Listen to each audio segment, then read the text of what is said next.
Title of the talk, which was given to me, was Innovation in Histological Assessment of NASH. And I had also that I will discuss this innovation regarding the relevance for biomarker discovery and validation.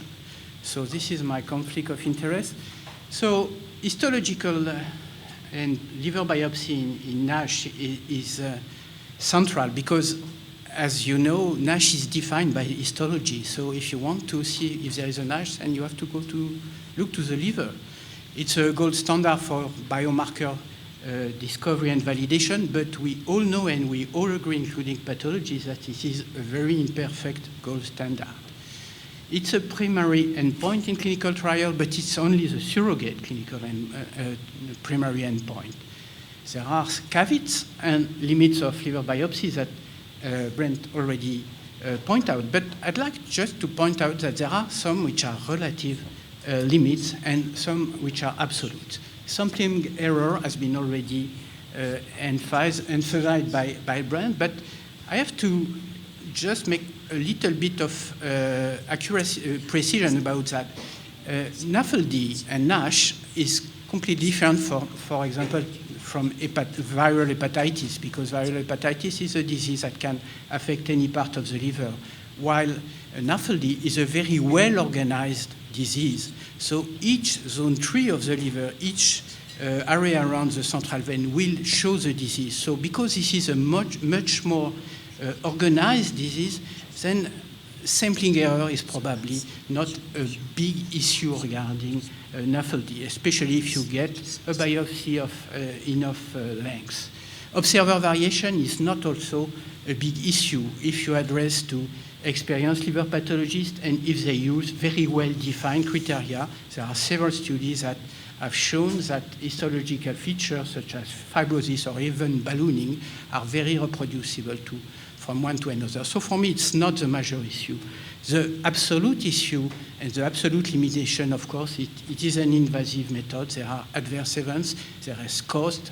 Surely this is not a procedure that can be done like that, and we can, of course, not use it for screening. So we need clearly, also histology is central, we need clearly a non-invasive biomarker.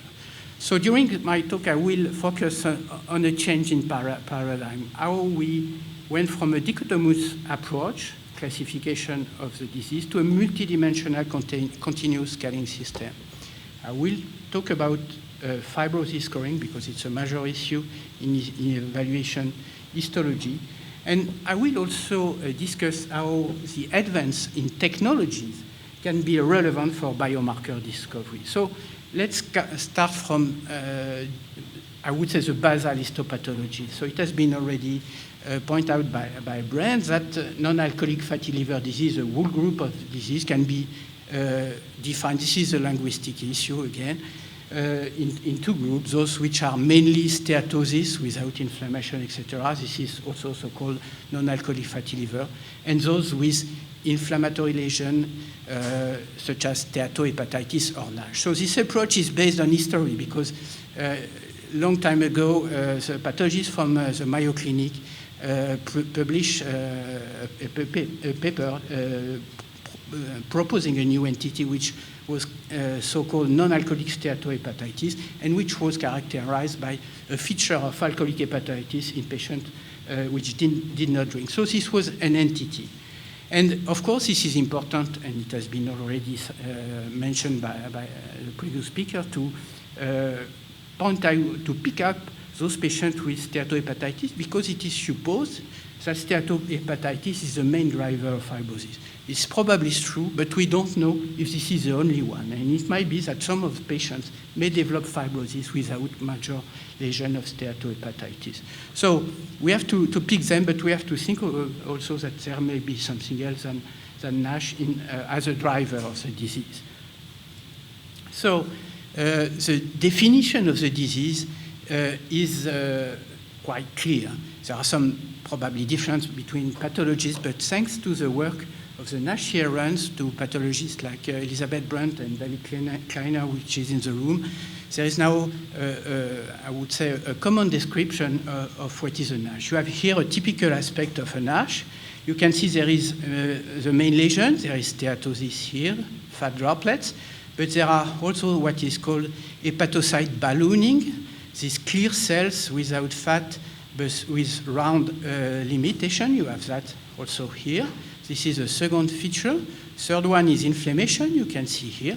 And in addition, you see the typical perisinusoidal fibrosis and the location around the zone 3. So this definition has been put forward as an entity, as an association of histological pattern, as it is said, a gestalt.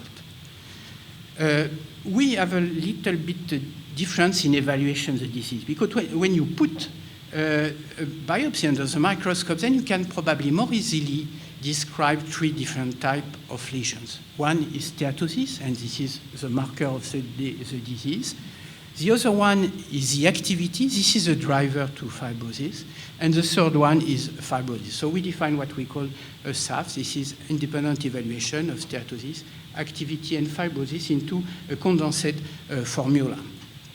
So the question here, and the reason why we did that, is that you can get any type of association in patients with NAFLD of various degree of activity and various degree of fibrosis. For example, you can see here a biopsy of a patient with steatosis, but there is quite no activity and a limited perisinusoidal fibrosis around the central vein. So this is a patient with mild activity and mild fibrosis. In the opposite, you have this feature, which is a typical cirrhosis, so it's advanced fibrosis, and with a lot of ballooned cells with a lot of activity. So this is the opposite. But you have in between every feature possible, and including this one, which is the so-called cryptogenic cirrhosis. It means a cirrhosis, but you don't have an activity, but it is an NAFLD. And this one, which has a lot of activity, you see ballooning inflammation, but little bit of fibrosis. So you can see and you can find any type of association of activity and fibrosis when you look to a biopsy of this patient of NAFLD. And this is a problem of the dichotomous classification that shift into what we consider as probably more relevant is a multidimensional continuous scaling system, which is which assess activity in one way and fibrosis in the other way. And you can find for any patient or for any biopsy, you can put in any of these places. And all are possible to be found. So this is the basis of the SAF. Activity depends on what you think. You can include steatosis, and then this is the NAS. Or as we do, we don't include steatosis because it's not obviously a major driver of fibrosis, and we just use ballooning and inflammation. But whatever the principle is that you can define a biopsy by activity and fibrosis, and it is very relevant to what have been done by the Liver Forum with the definition of disease, because there was many categories, more than the 2 categories NAFLD-NASH, but each of them correspond to one specific degree of activity and specific degree of fibrosis. So this approach makes sense. And it makes sense also in the term of biomarker discovery, because what you want to find is some biomarkers that would depict the activity and the progression or the regression of activity, and in other way, biomarkers that could depict and could define the development of fibrosis of the regression. But you can go a little bit further, and you can consider that you can associate activity and fibrosis and define several groups of patients. For example, those with very mild disease, those with severe disease, which have either severe activity or severe fibrosis, or both of them. And then you can, depending on where you want to put the threshold, define a group of patients to release of follow-up, those to follow, which are in intermediate stage, and then to be treated. So this is a concept of biomarkers that allows to define patients to be treated. And with that, and the biomarker of activity and biomarker of fibrosis, you can perfectly correlate the histological definition with what you want to find in terms of a non-invasive biomarker. Let me now go to the scoring of fibrosis. Scoring of fibrosis, this is the most robust readout in NAFLD. This is very well known. I think that everyone agrees with that. Plenty of evidence for that.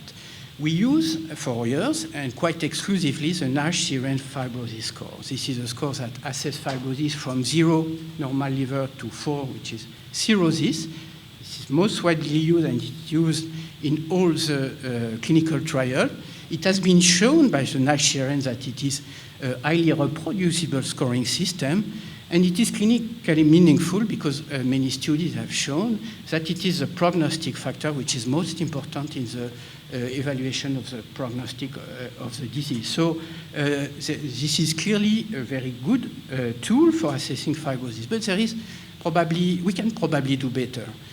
What we have with this scoring system is a scoring system where you have a lot of steps which are very close, F0, F1, FB, and F2, in the lower part of the scale. This probably F0, F1, FB are not very reproducible between observers. And then you jump to F3, and F3 means bridging fibrosis. So you have a high scale to climb. And then you go to F4, which is also a high scale. So it's not really a linear scaling system. And more than that, F3 and F4 cover a large range of patients, F3 with only one or too few fibrosepta, to an advanced stage where you have many septa but not cirrhosis. And cirrhosis histologically is exactly the same. You have, let's say, mild, moderate, or severe fibrosis based on the size of the nodules, and which is very relevant to what is known in clinic. And this is why when you compare, for example, this scoring system of fibrosis with histological markers, such as the collagen percentage area or Q fibrosis, and we'll talk about in a minute, you have this type of relationships. This is not a linear scaling system. This is an exponential scaling system. And if you want to modelize a biomarker or a group of markers in order to reproduce that, then you will be in difficulty. It's much more easier to have a regular linear scaling system in order to define a good biomarker, because what you can conclude from that is your biomarker is not good to assess the early stage, while this early stage, in fact, are very close to each other and probably, and maybe not very clinically relevant. So what we are looking for is to have something of a scale which equal a step from normal liver to cirrhosis. Sorry. So within the EPOS consortium, we have started to think about that, and we have proposed, we will propose a scoring system of fibrosis, which is inspired partly by the ISHAC scoring system for viral hepatitis, but which is adapted to NAFLD, which go from 1 to 6. Then you have probably, obviously more scale, probably more linear scale, which this linearity will be probably easier to find a biomarker. We have shown already that it is highly reproducible between pathologists, but again, the question is it clinically relevant? We know that the Nash-Seren score is clinically meaningful. Those scores are relevant? We don't know yet. So the last issue which I would like to discuss is the advance in histone technology, and I've chosen among the different progress that we know here in the pathology lab, 3 of them which seems to me very promising and very important. Virtual slides. Virtual slides, you don't have to work with glass slides. You need just your computers. It's how to transform a glass slide into a digital file. It's easy to do. This is take 50 megabytes file for a glass slide. It's very easy to use, and it gives top quality images. And this is an example of what you can look to digitalized slides, and you can see here, for example, the very thin and delicate fibrils of collagen. So the technology is up to date. There is no doubt that this is easy to use. What we don't know yet is whether it is useful in clinical practice and in clinical trials. So in the EPOS consortium, we did a sort of validation, and we compare intra-observer variability, but different material. I mean that we gather a group of 10 liver pathologists from Europe. They assess the score of fibrosis on glass slide on a group of biopsy, and then several months, we send them the e-slides, the digital files, and ask them to assess again on the digital file the scoring system using the EPOS one I show you. And the concordance was excellent. So there is no doubt that this approach is useful and is robust in terms of evaluation. And it could be useful if you think, for example, to the shortage of liver pathologists. With this approach, you can send slides anywhere in the world and have expertise on the subject. And it's also needed for any type of image analysis as measuring the amount of fibrosis or steatosis, etc. So I think it's an important issue that we have to look and to push on. The second advance which I would like to mention is the two-photon microscopy and second harmonic generation. This is a technique that allows to image on liver slides, on tissue sections, a specific collagen, which is a fibrillar collagen. So this is technically a little bit particular. So fibrillar collagen is a special organization. It's triple helicoidal. And this special organization makes that when you send a laser beam on this structure, that it sends back a signal, a fluorescent signal that you can get at half of the wavelength of the laser, and which give you a fluorescent signal which is very strong and very accurate. So you can image easily fibrous tissue without staining the tissue, and with the background you can have very nice image of fibrillar collagen. So this has been developed a few years ago, and it's now close to the use in clinical practice. This is, of course, important because it's specific for fibrillar collagen, and the fibrillar collagen is the one we are interested in because this is the one which is cross-linked, very robust, very solid, and very difficult to get rid out. So this is probably useful for that also.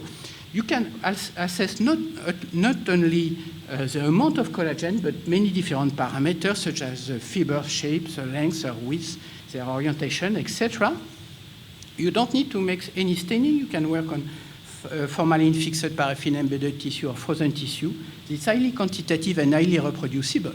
And it has been recently shown that it is useful and validate for fibrosis quantification in NAFLD. And if you are interested, I encourage you to read this paper where Arun is a senior author, and which is a very detailed evaluation of this technique in the context of NAFLD. And it also allows to develop a scoring system which is dynamic and not semi-quantitative. Again, the issue is that we have to demonstrate, because going into large clinical practice, whether this is clinically relevant or not. But it's probably one of the techniques that should allow to assess the progression of the regression of fibrosis with an accurate, more accurate approach than the scoring system. And the last issue that I would like to discuss is lipid in situ mass spectrometry of limbs. So what is in situ mass spectrometry or imaging mass spectrometry? This is a technique that allows to do mass spectrometry, but on tissue section. You need to have a frozen tissue section, or the one you use in clinical practice.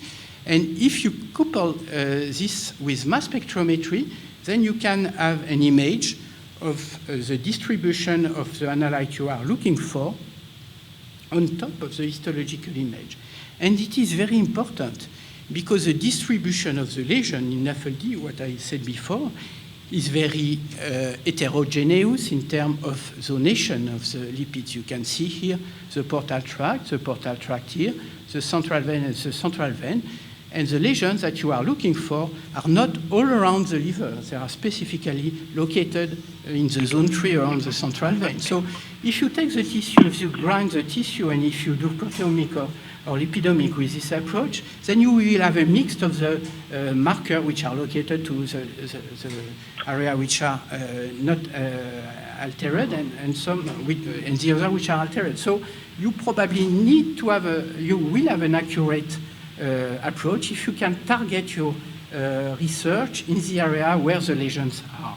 So how it works? Well, it's very simple. This is mass spectrometry, MALDI, matrix-assisted laser desorption ionization. You need a laser beam. You irradiate, you have here your frozen section. You irradiate one point, 100 micrometer, and you get a mass spectra. Then you move the slides to just, thanks to an automated motorized slide, and then you get another spectrum, etc., etc. So you can, for a liver section, get something that 2,000 different mass spectra. Each of the spectra is related to its spatial position. And then you can reconstruct the image. If you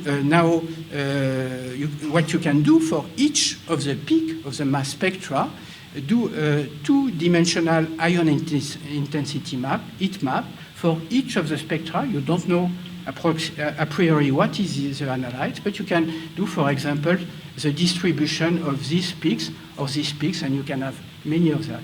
So if you are interested in a special lesion, for example, here this is a cirrhotic liver and hepatocellular carcinoma, you can see that with this approach you can easily find a biomarker of hepatocellular carcinoma which is not expressed in cirrhosis, and then you can find here a marker of cirrhosis which is not expressed in hepatocellular carcinoma. So you are now in the approach of looking to tissue biomarker. How it works for NAFLD. Here is some sections of normal liver tissue, section of steatosis, and section of NASH. If you do unsupervised classification of tissue section using the data of the limbs, then you can easily segmentate the normal liver to the liver with NAFL or NASH. So there's not big surprise, the analytes are different.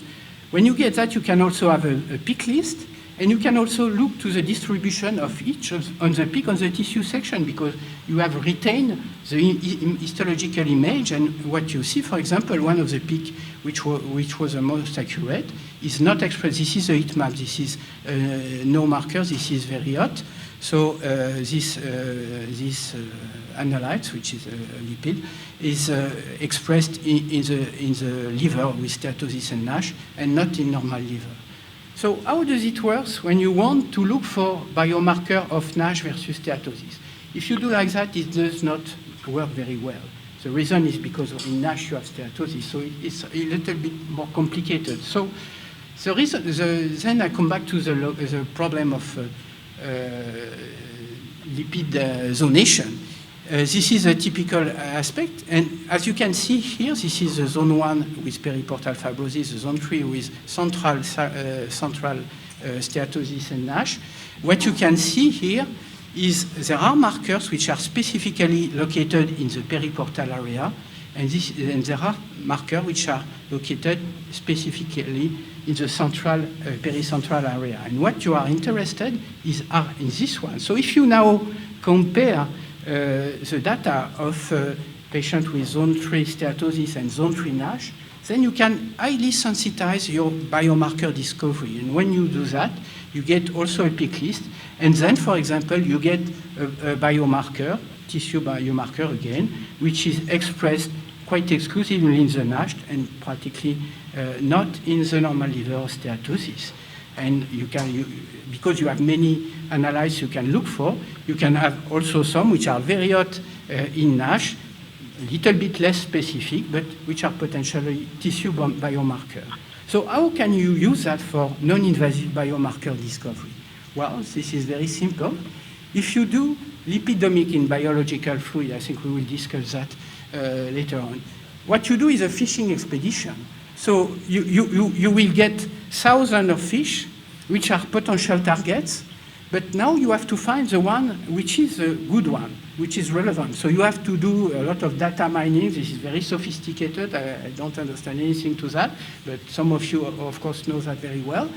So you can get some marker finally, but if you are looking to a very small fish into your nest, which is not present in large amounts, then this is a problem, because specifically for proteomic and lipidomic, you cannot amplify this marker. So then you can miss them. If you use LIMS or this approach, which can be do also for protein, as a guide for identification of your biomarker, and then you are looking now in the serum whether your biomarker you identify specifically expressed in the tissue in the area of lesions, then you transform your fishing expedition into a toy for children. And with that, I thank you for your attention.